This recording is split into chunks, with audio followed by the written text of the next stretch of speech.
Hello, thank you for joining us and welcome to the first in a series of webinars hosted by Deloitte, looking into the future of customs.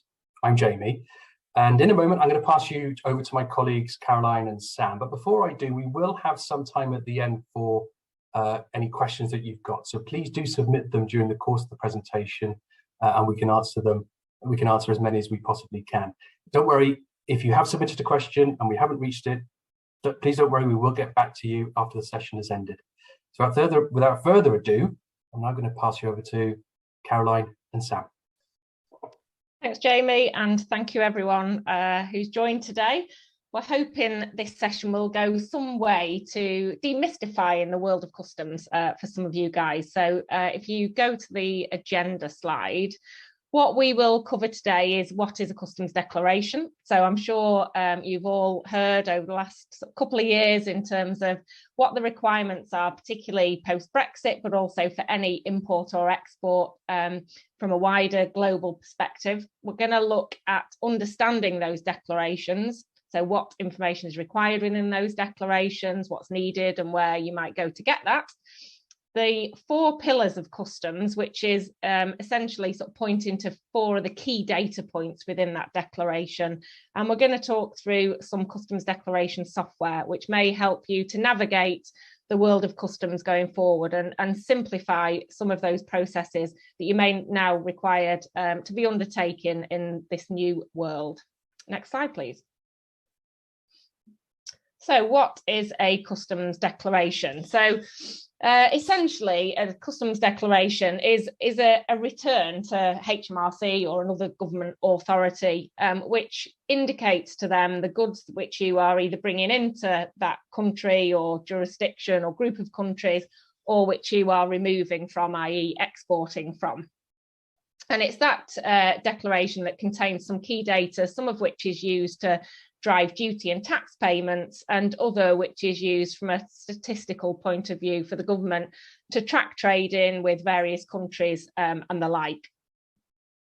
So there are numerous data elements within a customs declaration. So the customs declaration, and you may hear this, so we hear customs declaration referred to, sometimes you may hear it referred to as a C88, sometimes you may hear it referred to as a SAD, a single administrative document. So various ways in which it is referred to, they all mean the same thing. It's this piece of paperwork with 54 boxes, different data elements, some of which are mandatory, others aren't, but then you can see on the slide here some of the sort of key data points which are contained within that declaration. So if we take the first one, commodity code, that is essentially a code which is attached to a product or a group of products, which describes what the product is and then gives a related duty rate. So the code is up to 10 digits, depending on whether it's import, export, or the jurisdiction. And there are, I think, over 16,000 different codes within what's called the customs tariff. And every product should have only one commodity code that is relevant to that product. Now, there are some debates sometimes about where a code might fit. Other codes are really clear. You look at through the tariff and it's really clear in terms of what that code might be. So that's the first piece of information and usually the starting point when you are importing or exporting goods. The other point is valuation. So that's what's referred to often as the customs value. So it's the value of the goods that you're moving into or removing from that country. Sam will go into a bit more detail on some of these data points later on in the presentation, so you'll get a bit more detail and as I say, hopefully demystify some of these terms that you might hear bandied around either internally or perhaps from third parties that you might be dealing with. The other thing is information about the goods and their journey, and again, sometimes some confusion around origin of goods versus place of dispatch. So again, we'll talk through some of that sort of later on, but the origin of the goods is basically the nationality of the product from a customs perspective. So we'll chat through some of the sort of relative complexities around that a little bit later on. One of the other things in terms of a customs declaration is where that customs declaration is sent to. So at the moment within the UK, if you are sending a declaration or your third party is doing that for you, it goes through to something called the CHIEF system, so the Customs Handling of Import and Export Freight system, which is soon to be replaced by the Customs Declaration Service, so CDS. So again, some changes coming up with regards to not only what you need a declaration for, but actually where that declaration goes to and how HMRC then process that declaration when it arrives. Next slide, please.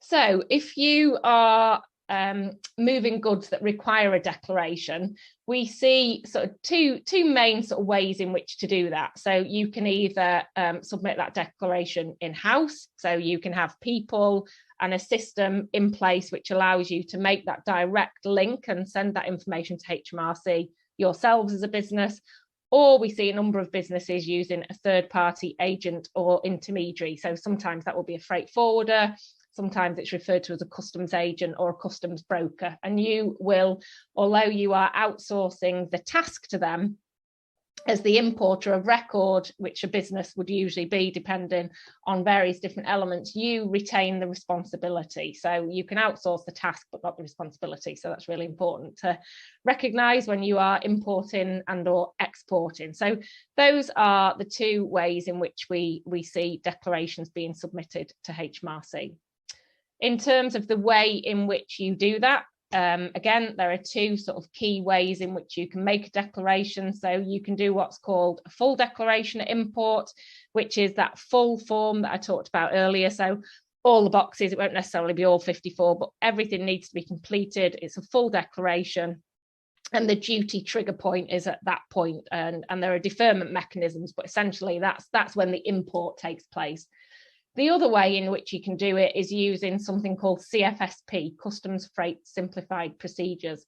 And those of you that have been utilising the government's delayed declaration scheme may have heard of that, because it's a similar sort of process in terms of you make a simplified declaration at import, and then you follow up with a supplementary declaration, which has the further information to complete that full import further down the line. And that also gives you some further deferment periods in terms of when that duty trigger and that duty point actually is. So a couple of different ways in which you can submit the declaration, and a couple of different options in terms of how you want to process that submission of the declaration, depending on how your business works and how you work potentially with third parties that do it on your behalf. Next slide, please. So if we think about some of the changes that have come about through obviously trading with the EU in a post-Brexit environment, there are various things that you need to do prior to being able to make that declaration. So there are things that you will need in order to be an importer or a declarant within certain boxes within that customs declaration. So a very short checklist here in terms of some of the things that you need to consider and make sure you have in place in order to do that. So you need to sign up for CDS, particularly as things sort of start to transfer over CDS in the coming months. You need what's called an EORI number, so a registration number, and that needs to be GB specific now, because in the past you could have one number that went across the EU. Clearly now with the UK being outside of, you need a separate GB EORI, so that's really important. You need a duty deferment account so that you can take advantage of the deferment mechanisms that are in place. And you need to make sure your goods are registered in the correct way, depending on what that product is, when required and how required, depending on the different products that you may import or export. Next slide. So I will hand over to Sam shortly, but just some sort of intros here in terms of some of the information you need upfront to be able to make a declaration. And again, really important to recognise that whether you do this in-house or whether you do outsource it, this is information that comes from you as a business. So your freight forwarder or customs broker will not know what these things are. You will need to tell them. You know your product, you know all the information in terms of where you're buying that product from, who the suppliers are, or the customers in terms of where it's going to be sent. So really important that information source is you guys as businesses or small businesses, and you need to then push that information through either yourselves or by sending that through to a customs broker who, as I say, may do it on your behalf, but will not take responsibility should HMRC have any questions, or should your declarations or a group of declarations be subject to any audit further down the line. Over to you, Sam. Thanks, Caroline. Good morning. Good afternoon, everybody. If we could just flick to the next slide, please. Thank you very much. So as Caroline said, I'm going to quickly walk through what we call the 4 pillars of customs. And the reason for that is because the 4 circles that you see on your screen will determine, I suppose, the payment of taxes, so how much tax needs to be paid by way of customs duty and import VAT, but also may determine the types of controls that you need to consider when importing goods into a particular jurisdiction or into the UK specifically here. So if we move on to the next one, the first one that I want to mention is customs classification. So Caroline's mentioned that briefly, but a classification of a product is basically the process and the practice for assigning a code, a 10-digit code at import to any particular product. So every product has a 10-digit code that can be assigned to it, and it effectively tells HMRC what the nature of that particular product is. Now, these commodity codes internationally are assigned at a 6-digit level, and then each customs authority has the ability to elongate that code and give extra digits to increase, I guess, the significance and the accuracy of their own national reporting, hence HMRC using 10 digits. The reason that it's important is because the duty rates, the actual rate of customs duty or the tax calculation, is assigned to each commodity code. So that could be an ad valorem percentage rate. So you import, I don't know, a mobile phone, it may have a 5% rate of customs duty. Or if you import agricultural product, then the agricultural product sometimes has a specific rate of duty. So rice, for example, is done by weight per kilogram rather than a percentage rate of duty. So the rate of duty is linked to the particular products. The commodity code also informs of any reliefs from other taxes. So it will inform you, for example, if you have a full rate of VAT, reduced rate or 0 rate of VAT. And then it also informs about any other specific controls. So again, you may have what we know as dual use goods that can be used for military purposes as well as civilian purposes. There may be import or export licenses required. Other controls may be in the, I guess, food or agriculture space. Product of plant or animal origin also have extra data elements that need to be considered, and the commodity code will inform of that. If the commodity code is incorrect, there are obviously risks and implications involved with that. Assigning the wrong commodity code can lead to an incorrect payment of duties and taxes, with the customs duty rate being linked directly to it. And that can lead to assessments and also potential penalties. And also, if you do assign the wrong commodity code, you may not be informed of the different controls that there are. And then obviously that can be dealt with as well further down the line in terms of penalties if you import goods subject to licenses and licenses aren't in place. So that's the commodity code or the classification. The next slide looks at product origin. So this has been extremely topical, certainly since Brexit due to the free trade agreement. But what's key to understand is that every product has an origin, and the origin should almost be considered the national passport or the national identity of a particular product. And it's really important to state that there are 2 different types of origin, preferential and non-preferential. And if we just deal with non-preferential first, every single product has a non-preferential origin. And this is determined either by where it's wholly obtained. So if you think of whole products that are maybe harvested or mined, or for live animals where they're reared, the non-preferential origin will always be that particular location. So if you're growing rice, then it will be where that rice has been harvested. For goods that are manufactured, the non-preferential origin is where those goods are last substantially transformed, which is usually the location in which the commodity code is physically assigned to a product. And that's important because from a non-preferential origin side, it informs customs authorities where there should be controls or restrictive measures put on particular products. So, for example, bicycles from China have what's known as an anti-dumping duty, which increases the tax because they regularly undercut the UK and European market. Non-preferential origins can cause quotas. So again, I guess the food and agriculture industry is one where we see a lot of quotas, different times of the year, trying to regulate where the UK purchases its food produce from. When it comes to preferential origin, that's almost being promoted to the next stage.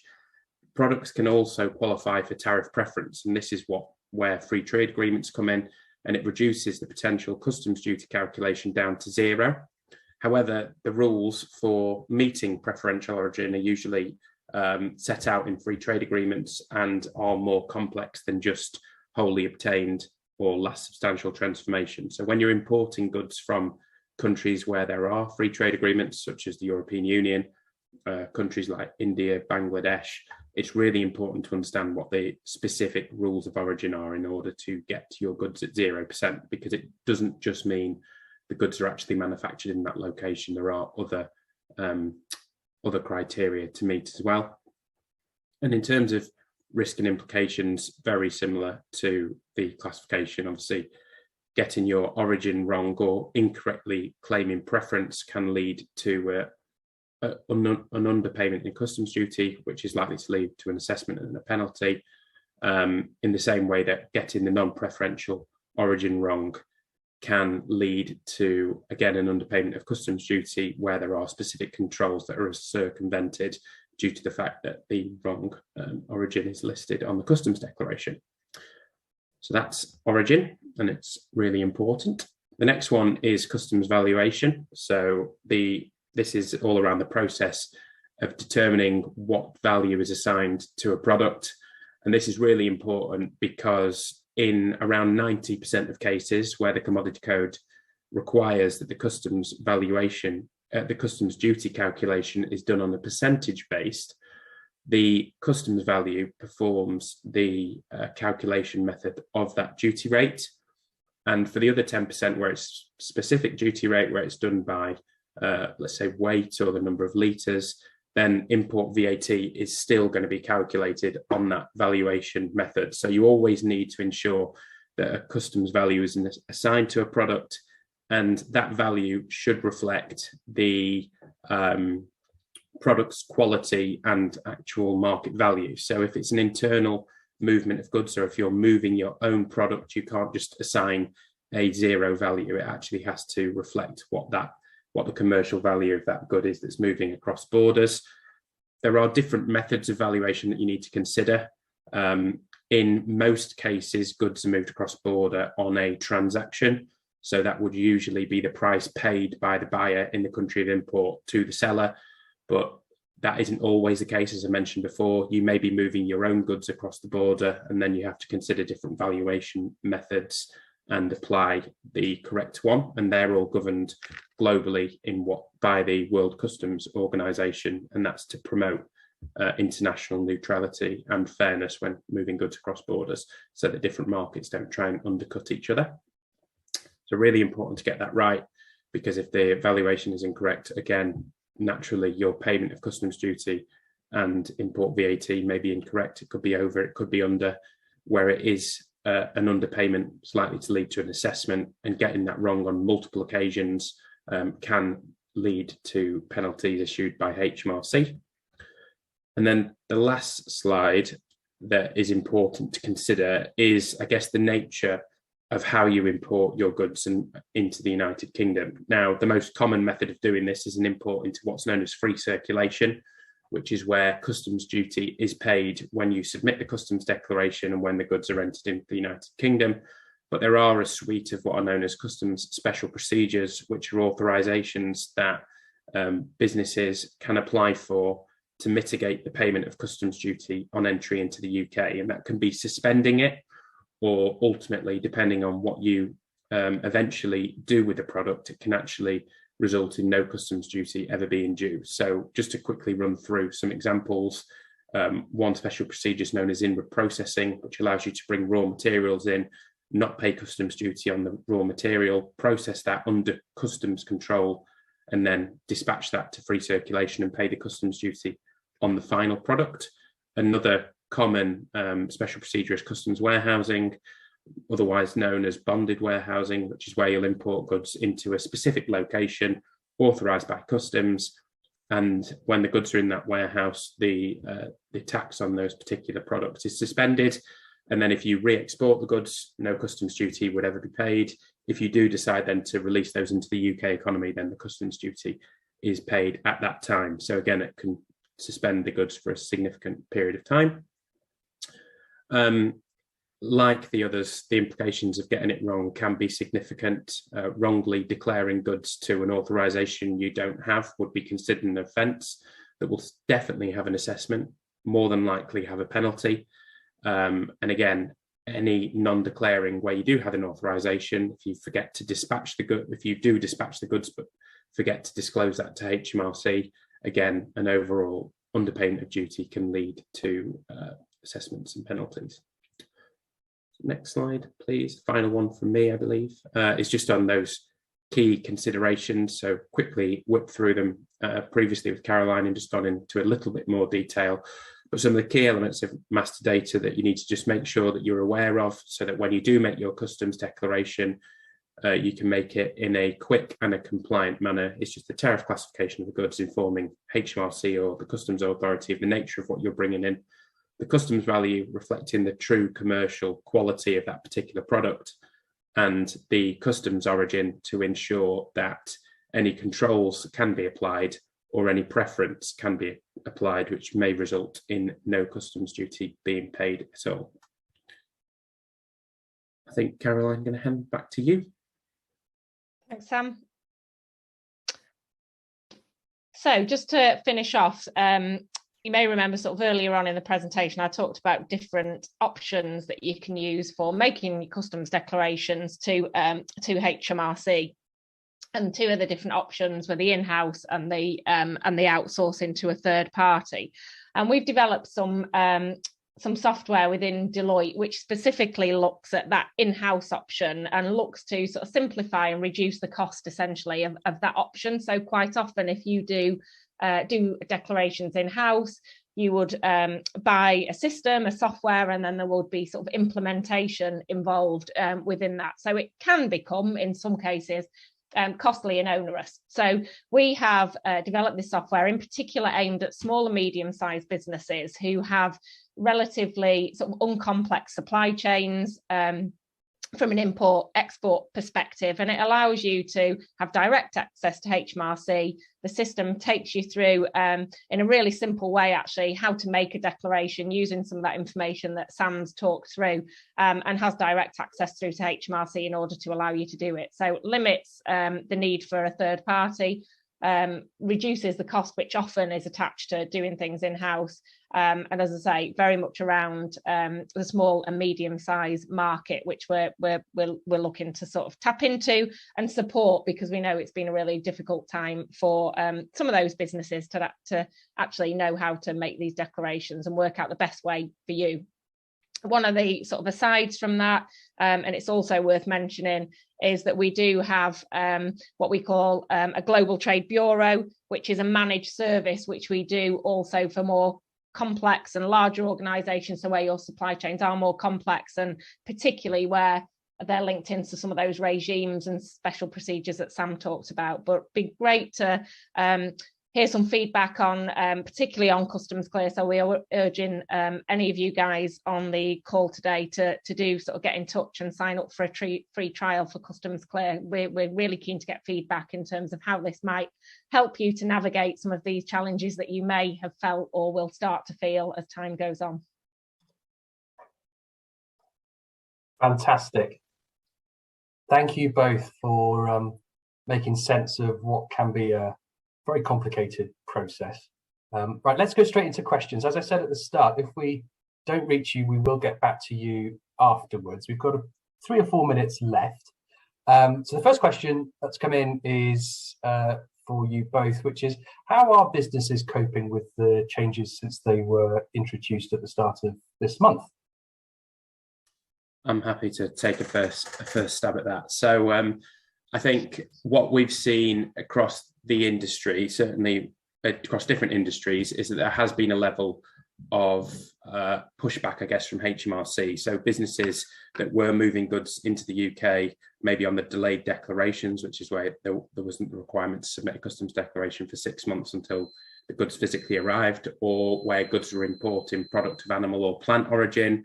And there's been a control introduced from the 1st of January, which is where you need to make a pre-notification to the import of plant and animal food and feed system, IPAFs.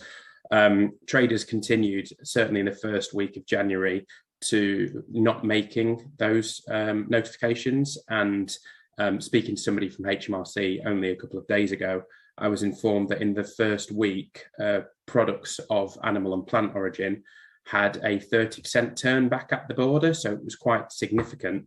And one of the only reasons, and maybe this is larger businesses rather than small, but when we think about as consumers, one of the only reasons that the supermarket shelves are still surviving and have significant stock levels is because a lot of those large corporations actually did a significant level of stock holding. So usually around Christmas, they're at around 120, 130% capacity.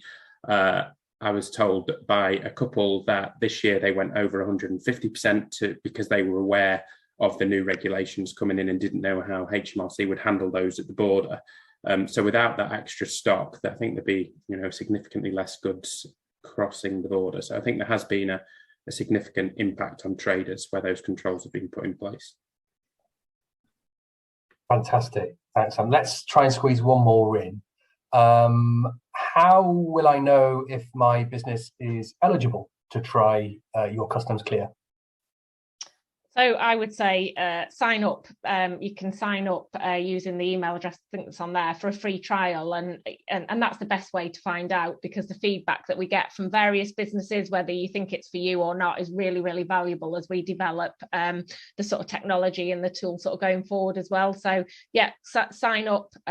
You will hopefully be eligible, but yeah, you'll be able to test it, see how it might work for you, and that's definitely the way forward, I think.